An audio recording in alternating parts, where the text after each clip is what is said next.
اے مومنانو انفقوا تاسو خرج کوئ من طیبات ما کسبتم. نو د شان نزول مطابق د دې عمده معنا ده، خو اعلی عمده ال چې حلالا وي او چې حرام وي نو دا خو بیا عمده نشي. نو هغه معنی مو سره وکړه، انفقوا تاسو خرج کوئ من طیبات ما کسبتم، دا هغه حلال او عمده مال نه چې تاسو دا کسب کړی دی. ومما او د هر هغه څه نه اخرجنا لکم چې موږ راایستلي دي ستاسو دپاره من الارض د ځمکې نه. د دې نه مراد عشر دی. او اذا لکم د دې نه معلومه شوه چې دا عشر دا په مضارع دی، په مالک نه دی. پوهېږئ پې؟ اوس په دې کې اختلاف دی. د امام صاحب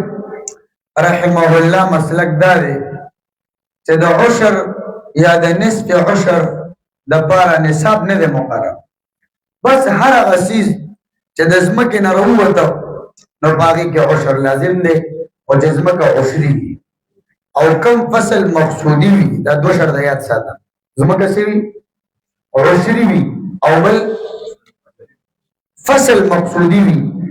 نو کوم چې غیر مقصود فصل دی لکه ټانټې یا بوس، په هغې کې عشر نشته. نو د امام صاحب په نس فی قلیل و کثیر عشر او نصف عشر لازم. صاحبین او جمهور وایي چې 15 وسقه مقدار دی، چې کم از کم 15 وسقو ته ورسي نو پکې به عشر وي، ورنه نه وي. او دویم چې بغیر د علاج نه د څه تدبیر نه بغیر یو مدت دپاره سم پاتې کېدی شي، ترکاریانې دې ووتې. اوس ټماټر بغیر د څه تدبیر نه ته روغ ساتلی شي، یو میاشت دوه میاشتې ځان له خرابېږي. اوس دلته تاسو دا اهمه مسله زده کړئ. د نن سبا وهابیانو قول هم د جمهور والا دی، ځکه دا خو د امام صاحب دشمنان دي، او بیا وایي چې د امام صاحب دا مذهب په یو حدیث کې هم نه دی ثابت. او دا 15 وسقو والا روایات دا وایي 12 روایات دی، او دا دومره روایات دی، او دا دومره، او دا د امام صاحب مذهب یو حدیث کې نه دی راغلی. او د 15 وسقو نه تقریبا 12 نیم منه جوړېږي، اما په خپله اورېدلې دي. دا دواړه خبرې غلطې دي. 15 وسقه دا 15 منه جوړېږي، دا 12 منه نه جوړېږي. یو دویم ځان سره دلایل نوٹ کړئ د امام صاحب رحمه الله لپاره. لومبنی دلیل دا آیت ومما اخرجنا لکم من الارض، دا هغه څه نه چې راوباسلي دي موږ ستاسو دپاره د ځمکې نه. دې کې د قلیل او د کثیر تعین نه دی راغلی، بس فی کل ما اخرجته الارض ففیه العشر. یو دلیل ده. دویم وآتوا حقه یوم حصاده، وآتوا حقه یوم حصاده، د لو پرز باندې الله وایي د فصل حق ادا کوي. دا دویم نمبر دلیل. دریم دلیل عن عبد الله بن عمر عن النبي صلى الله عليه وسلم قال فيما سقط السماء والعيون، فآغا فصلونو کې چې اسمان میں اوبکی یا چشمه اوبکی او کان عثریا یا کاریز وی خپل الوندوی نو العشر پدې کې سره عشر. وما سقي بالنضح او کم چې بوقي سره وبش ارد سره نو نصف العشر، پدې کې نصف عشر دی. دلته د قلیل او د کثیر مقدار راغلی دی. مشکات کم دی جلد اول اور طول سے ایسے توجہ راغلی دی دا حدیث. دا دریم دلیل. سلورم دلیل عن ابي حنيفة عن ابان بن عياش عن رجل عن رسول الله صلى الله عليه وسلم فيما سقط السماء العشر.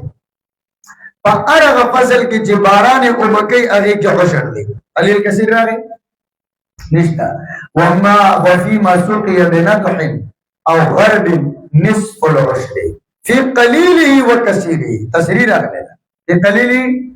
نصب الرایا د امام زیلعی کتاب دی. باب زکات الزروع والثمار،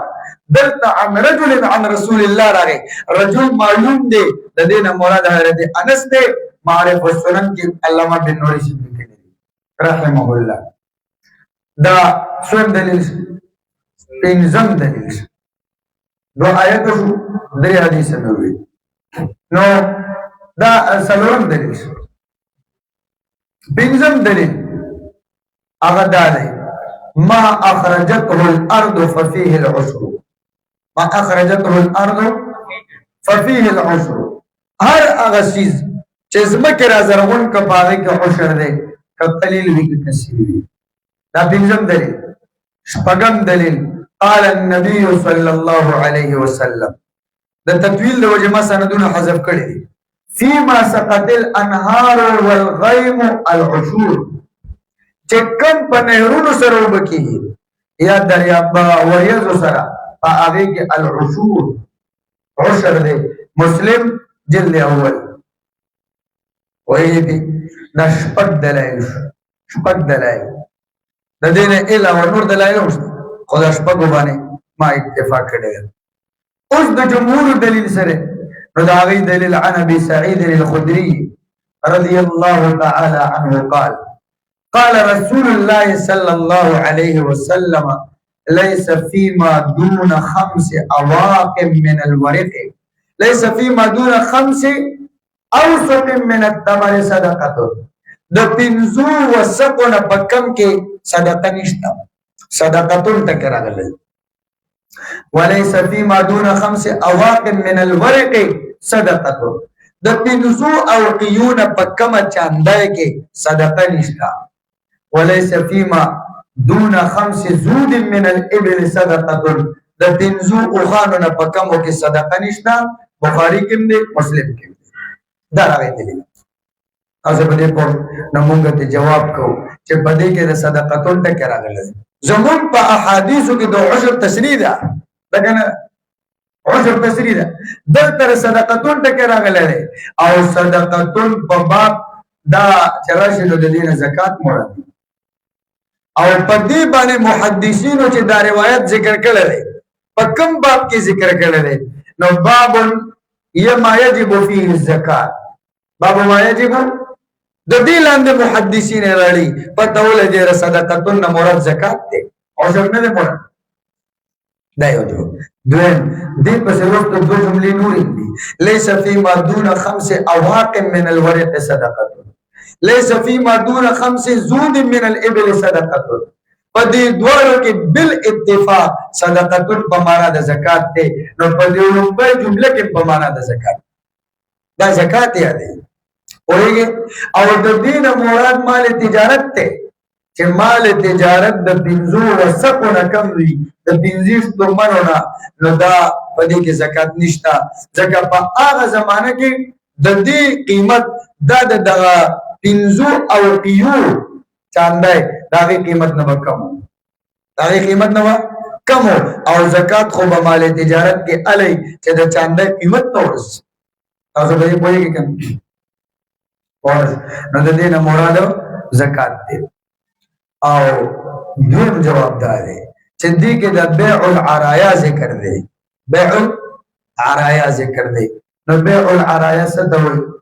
بیع العرایا تاسو ویلي دي چې کله به د صحابو دور کې د چاباول نو یوونه به یو فقیر لور کړ فقیر له ور چې فقیر له ور کړه نو بیا به هغه فقیر راته د خپل ونه خیال به ساتل ونه به بخیش هغه به وړي دا بار بار راتک دا به مالک تګرانو ځکه د مالک خزا بچي بم باغ کیو نو دا څه به وکړ چې د فقیر ته د کومي چې دا ستا په دیونه کې څومره میوه ده نو دا میوه بار پرته ده نو بس دا را باندې خرڅه کدا والا هغه ماته پرې پته مشقت نم خلاص شي تیارې ولا خل دې د بیع عرایا بیعونه او امام شافعی سے رحمه الله د دین استدلال کوي په بیع مزابنه کې تاسو ویلي دي بیع مزابنه چې بیع الثمر بمثل ثمره على التمر چې دا کوم اعلان دي و میوه ده نو دا خرڅ کې په عوض د هغه میوه کې چې کوم په ونه کې نو موږ مطلقاً ناجایز ده دا مطلقاً نه جائز. شافعي سے وایي چې د پنځو وسقونه کمې پکې جایز ده ځکه تصریح راغلی ده بیع العرایا. نو موږ وایو چې دا خو صرف صورتاً بیع ده، حقیقت کې دا تبدیل د هدیې دی. حقیقت کې سره تبدیل د هدیې دی. کتاب البیوع د هدایه کې به انشاءالله تفصیل وایي. نو موږ د دې نه د عرایا مراد دي. خو به هر کیف دا خبره غلطه ده چې د امام صاحب سره دلیل نشته. دلایل مې راته ووایي. دویم چې کوم روایات د جمهور دي نورم دي بلا او باغی کې د صدقتون ټکی راغلی دی د عشرون لفظ پکې نشته. د پنځو وسقونه په کم کې عشر نشته. داسې حدیث وغیرت نشته. داسې حدیث هغه روایات راغلی دی چې د پنځو وسقونه په کم کې صدقه نشته. صدقه اوس په احادیثو کې په قرآن کې عموما چې لفظ د صدقې ذکر شي دي نه څه مراد دی. لږ دې ته وګوره د امام صاحب چې کم ځای کې منفرد وي صاحبین هم دې جدا وي جمهور په هغه ځای کې د امام صاحب مذهب وګوره هغه دومره په باریکو بنایي چې هغې ته د هر چا ذهن رسایي هم نشي کولی. تاسو پرې پوه شوئ. نو د امام صاحب چې دې ځای کې منفرد دی نو دا څه وړه خبره نه ده. نو تاسو نقطه پکې بلا نقطې لري پکې خو یو نقطه دا ده چې دلته صدقې لفظ دی او صدقې لفظ عموما په معنا د زکات راځي. نو دغه احادیثو کې د زکات تذکره ده او د زکات لپاره نصاب مقرر دی. صحیح شو. او دا چې کوم روایت مونږ وي نو په دې کې د عشر تشریح راغلی ده. لفظ د عشر راغلی دی او لفظ د ځمکې راغلی دی نه پوه شئ. او دا چې کوم روایات د دې دي په دې کې خو د ځمکې تذکره هم نشته. د عشر نوم هم پکې نشته. د نصف عشر هم پکې نشته. نو بهر کې د امام صاحب پنځ د دې لپاره نصاب نه دی مقرر. البته د زکات لپاره مقرر دی چې د چاندې 52 تولې او د سونې 7.5 تولې. نو کدا یوازي نو دغه مقدار به پکاري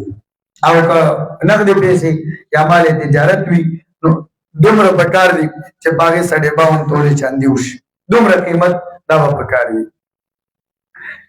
ومما او د ارغ سنا اخرجنا لكم چې موږ راو باسلې د تاسو لپاره من الارض د ځمکنا ولا تيمموا الخبيث ولا تقصدوا الردي من المال. تاسو اراده مکوئ د ردی مال د ورکولو.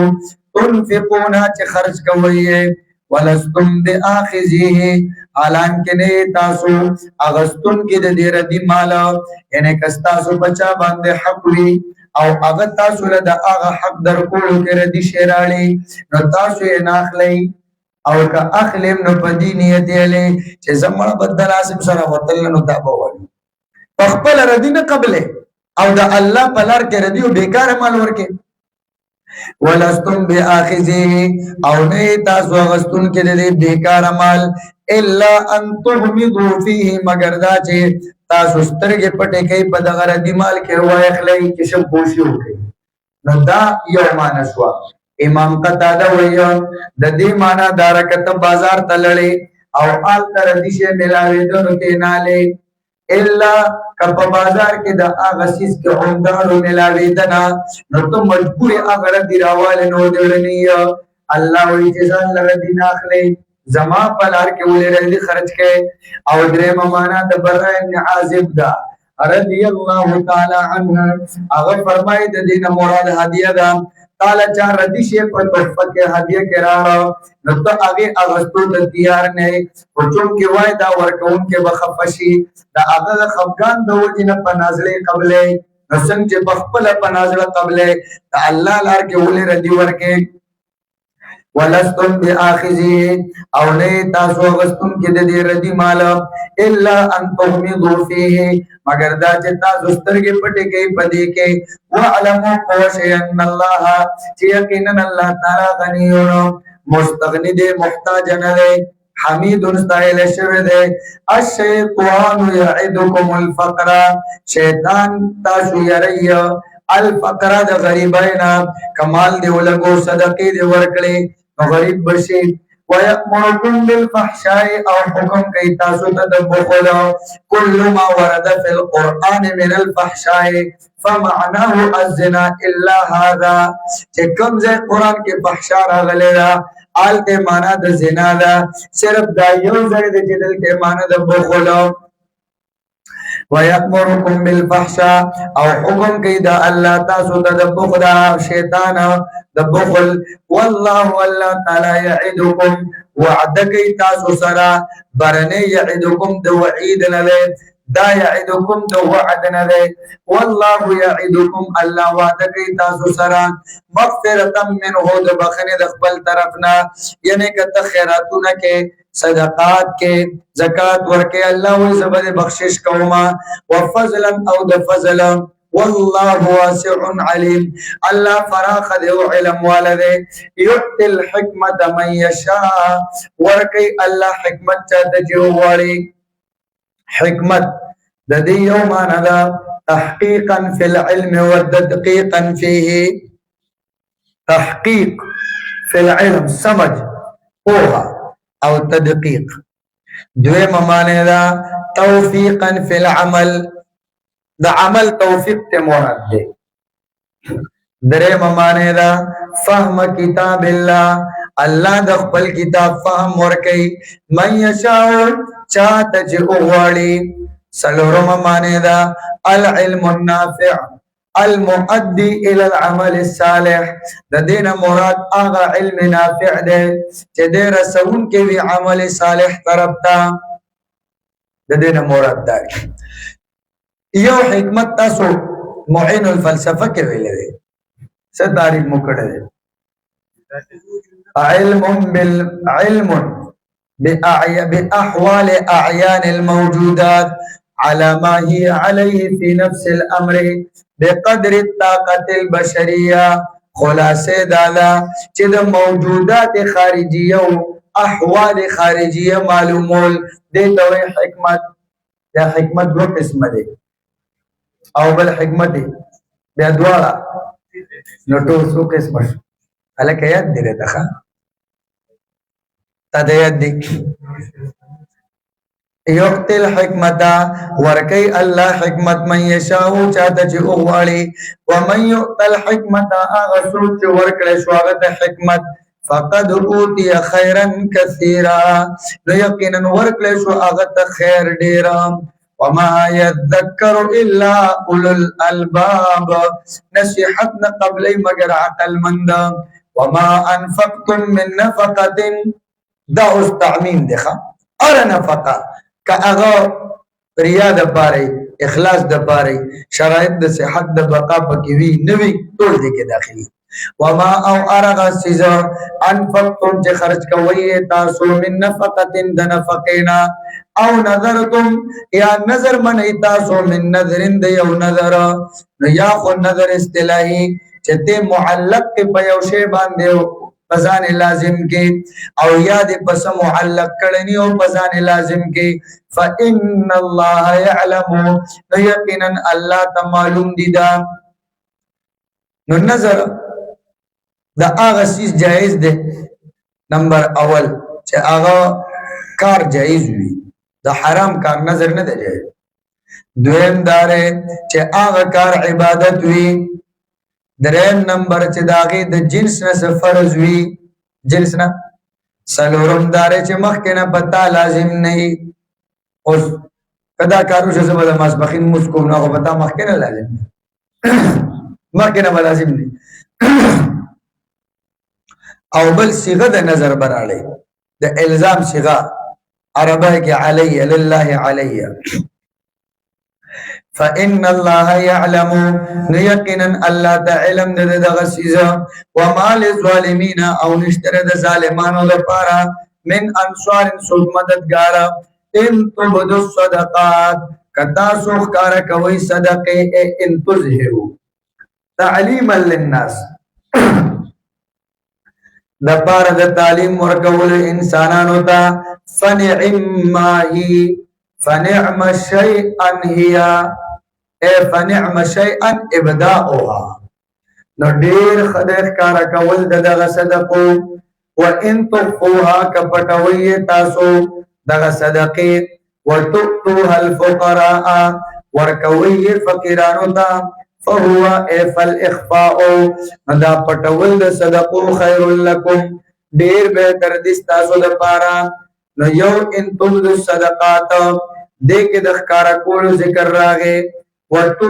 تخفوها دې کې د پټو صدقو ذکر دی نو دا ښکارا دا فرضي مراد دی فرضي صدقات ښکارا ورکول شي ځکه چې بل ته وګوري نو هغه به مرکی او پټ دا نفلی صدقه مراد ده دویم نمبر دا ښکارا هغه چې ته یو ادارې سره کې نو ښکارا ور سره وکړه چې نورم ور سره امداد وکړي وان تخفوها دا د یو شخص سره ده نو پټ ورکړه چې دا عزت نفس به مجروح نشي نبی تانوی سے رحمه الله وی چې په پټ باندې ورکول بهتر دی بذات خود کله کله دا پخکارا ورکول بهتر وی کتا ته پته را چې دا صدقه ښکارا وکم دا نور بم زما اقتدا کوي او ستا اخلاص په نه متاثر کیږي نو دې ټیم کې ښکارا ورکول بهتر دی دویم نمبر کتا باندې تهمت وی تزان نه تهمت لري کول غواړي نو پخکارا ورکول بهتر دی وایي او یا یوزه کی فوری ضرورت تے نو آل تپخکارم بہتر دا ویکفر عنکم معبکی اللہ تاسو دا من سیئاتکم گناہون استاسو واللہ اللہ تعالی بما تعملون خبیرا فعملون استاسو خبردار دے لیس علیک ہداہم بعض مسلمانانا اغیب بخپلو رشتدارانو مشرکانو باندے صدقے بندکڑے صرف د دې لپاره چې کې دې شي دی واپس مسلمان شي اسلام ته راوړي حضور پاک هم د دې نه مننه وکړي نو دا آیت نازل شو لیس علیک هداهم ندی لازم پتا باندې پیغمبره هداهم هدایت کول دیتا چې ته د دې لپاره دومره لوی اهتمام کې او پر صدقات پاغي باندې نو کافر حربی تا نه نفلی صدقه ورکول شي نو ورته فرضي صدقه ورکول شي ذمي کافر ته فرضي نشي ورکول البته نفلی صدقه ذمي کافر ته ورکول شي نو یو اوس دا یاد ولرا طعام دو قسم له یو طعام د حاجت ته دویم طعام د دعوت ته په آیت کې مراد د طعام حاجت او حدیث کے رضی لا یاکل طعامک الا تقیون ستا طعام دی نخری مگر پرهیزګار انسان دا اغه نه مراد طعام دعوت ته چې دعوت د مسلمان نه علاوه کافر لمور کوا البته په وخت ضرورت هغه محتاج دی او ذمہ دنو هغه سره امداد کول شي لیس علیک هداهم نه لازم پتا باندې پیغمبر علیہ السلام ہدایت داوی ولکن اللہ لیکن اللہ تعالی یهدی ہدایت کی من یشاء چاہتا جی اغواڑی وما تنفقوا من خیر ہر اغا خیر دا خیر نہ مراد ابن عباس وی مال دے ہر اغا مال کے خرچ کوئی تاسو فلانفسکم دا آگے فائدہ تاسو خپلو زانونو تعالی وما تنفقون او نخرج کوي تاسو الا ابتغاء وجه الله مگر د پاره د طلب کولو د رضا مندیا د الله تعالی سمانا یعنی پدې کې اشاره ده چې د صدقه او خیرات کې بګې دوه کارو لحاظ کوا یو دار چې سلګي هغه د حلال او طیب وي ذکر لئن الله طیب لا يقبل الا طیبا دویم نمبر پاگے کے اخلاص پکار دے الا ابتغاء وجه اللہ وما تنفقوا من خیر ہر اغمال کے خرچ کوئی تاسو یوفا الیکم ثوابه پورا پورا بدر کولی تاسو تا بدلے داگے وانتم لا تظلمون پدا سے حال کے جب تاسو بظلم نشی کولے بتنقیس الحسنات وتکثیر السیئات چنے کای مکمل کلیشی گناہونه مډیر کلیشی نو دا ظلم به پتا سنشي کوله البته عکس ممکن ده عکس راتلش للفقراء الذين نو مخک بیان د صدقات اوس بیان د مصارف د صدقات هذه الصدقات مبتدا واسا دا صدقې خیراتونه للفقراء الذين دادی د پاره د هغه فقیرانو احشروا فی سبیل الله رمبنه علامت چې دای بن کړي شي وی بلار د الله تعالی کې بسبب الجهاد والحج والعلم، خو چې د دین د محنت د پاره دای د الله په لاره کې بن کړی شوی وي نو دا خلک ته مراد دي. تانوی صاحب رحمه الله وی د دې بهترین مصداق د طالبان د علم دي. لا یستطيعون، دویم علامت چې دای طاقت نه لري، ضربن فی الارض، سفرن فی الارض، د سفر کولو پزمکه کې، لما قد الزموا انفسهم من الجهاد، دای پزان باندې جهاد لازم کړی دی. یعنی تانوی سے وایي چې د دین مراد هغه عمل دی چې د کم عمل سره ته کسب د معاش نشي کولای، نو دې کې طلب د علم هم دی، ځکه چې طلب د علم کې نو کسب د معاش نشي کولای. بیا تانوی سے وایي چې طلب د علم سره کسب د معاش کې نو طلب د علم بری ناقص پاتې کیږي، ناقص به او دا مشاهده ده چې څوک د طالب علمای زمانہ کې د پیسو د ګټلو شوق لري نو باید نیمګړر مولا ته جوړ شي، هغه خو بیا مولا نه. ولا یستطيعون، چې دای طاقت نه لري، ضربن فی الارض، پس مکه کې د سفر کولو د بار د کسب د معاش. یحسبهم الجاهل، ګمان کوي، یظن بهم الجاهل، خو جاهل نه مراد دا اصطلاحي جاهل نه وي، جاهل نه مراد الجاهل بحالهم، چې د دې د حال نه خبره، د دې د حال نه. یحسبهم الجاهل، ګمان کوي بدای باندې هغه انسان چې د دې د حال نه خبره، اغنیا ادمالدارانو من التعفف عن السؤال، د وجه د ځان بچ کولو د سوال نه، دې چې سوال نه کوي نو د دې وجه نه چې کم سړی د دې حال نه معلوم، هغه د مالداران دي. وایي اسری کړي او سپینې جامې خمزدار یا چولی نه دی باندې ټول د مالدارانو ګمان کوي. تعرفهم بسیماهم، ای بعلاماتهم، تب پیجن دغه فقرا فخپلو علامتونو سره، دا سلورم نخلا من سفرت الوجوه ورثاثت الحال، چې سناسه فقیری دا خو د انسان حالت خامخا لږ بدلی نو تبه د هغه حال نه پیجن علاماتونه. لا يسألون الناس، پنځم علامت دا دی، لا يسألون الناس، چې دوی سوالونه نه کوي د انسانانو نه، الحافن، په زور باندې، نو په زور نه کوي، لږ کوي نه، دا مفعول مطلق دی. لا يسألون الناس فيلحفون الحافا، دوی د خلکو سوال نه کوي، فيلحفون الحافا، چې په زور سره سوالونه شروع کی. من پښتو کې دی را په سم چنګم شوی دی، دې ته وایي الحاح، حضور باندې غوښتل. نو دې کې اشاره ده کدی سوال کول نو دومره محتاج دي چې بیا به سب په زور کولې، خو نه کوي سوال، یو الله نه غواړي. دا پنځه علامات دي. وما تنفقوا من خير، هر خیر چې تاسو خرج کوئ په لار د الله کې، فإن الله به عليم، یقینا الله هغه باندې علم لرونکی دی. وآخر دعوانا ان الحمد لله رب العالمين.